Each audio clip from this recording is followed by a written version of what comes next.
दोस्तों, आजकल इंटरनेट और सोशल मीडिया में चल रहा सबसे बड़ा बजिंग टॉपिक है कि what is web 3.0। I know आपके दिमाग में भी यही सवाल आया होगा कि आखिर क्या है ये वेब 3.0 जिसे लोग इतने हाइप दे रहे हैं, जिसे लोग कह रहे हैं that this will be the end of social media वगैरह वगैरह। बट इसे क्लियर करने से पहले हम पहले ये क्लियर करते हैं कि व्हाट इज वेब 1.0 और वेब 2.0। वेब 1.0 वो इंटरनेट था जो 90s के जमाने में यूज किया जाता था। एक इंटरनेट जिसमें इंफॉर्मेशन ऑलरेडी स्टोर्ड था और जिससे हम बस इंफॉर्मेशन को कंज्यूम ही कर सकते थे, like it was read only type of internet. फिर आया वेब 2.0 जो 2002 से लेके अभी तक चल रहा है। वेब 2.0 वेब 1.0 से थोड़ा अलग है। यहाँ बस हमें इंटरनेट से इंफॉर्मेशन नहीं मिलता, बल्कि इंटरनेट को भी हमसे इंफॉर्मेशन मिलता है। इस वेब 2.0 को हम दी इंटरनेट ऑफ टारगेटेड एड से कह सकते हैं, जहां हम अपना वैल्यूएबल इंफॉर्मेशन बड़े बड़े टेक जायंट्स को देते हैं। फॉर एग्जांपल फेसबुक को ही ले लो और वो लोग हमारी इंफॉर्मेशन को थर्ड पार्टी एडवर्टाइजर्स को बेच देते हैं। इस वेब 2.0 के सेंट्रलाइज्ड अप्रोच की वजह से हम जैसे पब्लिक की प्राइवेसी की माँ बहन हो चुकी है। फॉर एग्जाम्पल एक बंदे को कंसिडर करो जिसका नाम है रोहित। उसे फेसबुक और दूसरे सोशल मीडिया में बस बेबी यूटिलिटीज का एड्स दिखाया जाता है। मतलब इन सेंट्रलाइज्ड सिस्टम्स के मशीन लर्निंग के वजह से सिस्टम्स को पता लग गया है कि रोहित बाप बनने वाला है, इससे पहले कि रोहित को खुद ये मालूम पड़े। कैसे? शायद मिस्टर रोहित की वाइफ उनके फोन में कभी प्रेगनेंसी रिलेटेड सिम्टम्स और प्रिकॉशंस पर रिसर्च किया होगा और उस बेसिस पर मिस्टर रोहित को टारगेटेड एड्स दिखाया जाता है। वेल, ये तो बहुत कॉमन सी बात है अभी के टाइम में, क्योंकि हम चाह कर भी यहाँ हम अपनी प्राइवेसी की मांग नहीं कर सकते। और इसका solution may be web 3.0, the new breed of the internet, जिसका एम है to be a decentralized version of the digital world, जहां users central data specific servers की फिक्र किए बिना इंटरैक्ट और कोलैबोरेट कर सकते हैं। अब मानो या ना मानो, web 3.0 is the next internet revolution, जिसका प्राइम फोकस होगा इंटेलिजेंट इंफॉर्मेशन एक्सेसिबिलिटी, और ये सब कुछ अचीव किया जाएगा with the help of the blockchain technology. For instance, web 3.0 era के सर्च इंजिन्स आपको पर्सनलाइज्ड इनसाइट्स प्रोवाइड करेगा based on your search context. Centralised servers को भी कंप्लीटली रिप्लेस किए जाएंगे, जिधर इंफॉर्मेशन को भी मल्टीपल कंप्यूटिंग डिवाइसेस में स्टोर किए जाएंगे।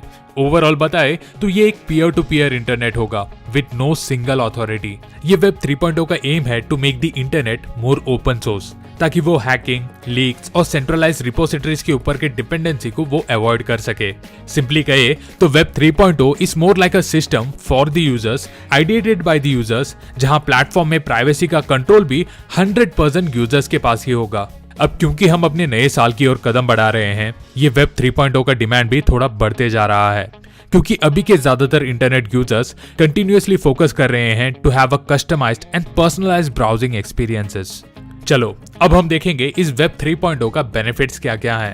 पहला ये है कि जो कोई भी इस नेटवर्क को यूज कर रहे हैं उन्हें इसके सर्विसेज यूज करने का पूरा परमिशन होता है, और इन अदर वर्ड्स किसी और की परमिशन की जरूरत नहीं पड़ती। दूसरा ये है कि कोई भी आपके एक्सेस को ब्लॉक या डिनाई नहीं कर सकता टू दी सर्विसेज। तीसरा ये है कि इसमें पेमेंट्स और ट्रांजैक्शंस इसके नेटिव टोकन में ही होता है। फॉर एग्जांपल अगर इथेरियम का नेटवर्क यूज कर रहे हो तो इथर में पेमेंट होगा। फोर्थ है वेब 3 के ट्वीट्स अनसेंसरेबल होंगे because the control now is decentralised. Fifth ये है कि वेब 3 के पेमेंट एप्स में आपका कोई भी पर्सनल डेटा का रिक्वायरमेंट नहीं होगा। और लास्ट बेनिफिट ये है कि वेब 3 के सर्वर्स कभी डाउन नहीं हो सकते, क्योंकि they use Ethereum like blockchains, a decentralised network of thousands of computer as their backend. अब चाहे वो कोई भी टेक्नोलॉजी हो, सिर्फ बेनिफिट्स थोड़ी रहेंगे, थोड़े बहुत लिमिटेशंस भी रहेंगे ना। सो अब हम देखेंगे ये वेब 3.0 के लिमिटेशंस। पहला है स्केलेबिलिटी। वेब 3.0 के थ्रू होने वाले ट्रांजैक्शंस बहुत ही धीमे होंगे बिकॉज दे आर डिसेंट्रलाइज्ड।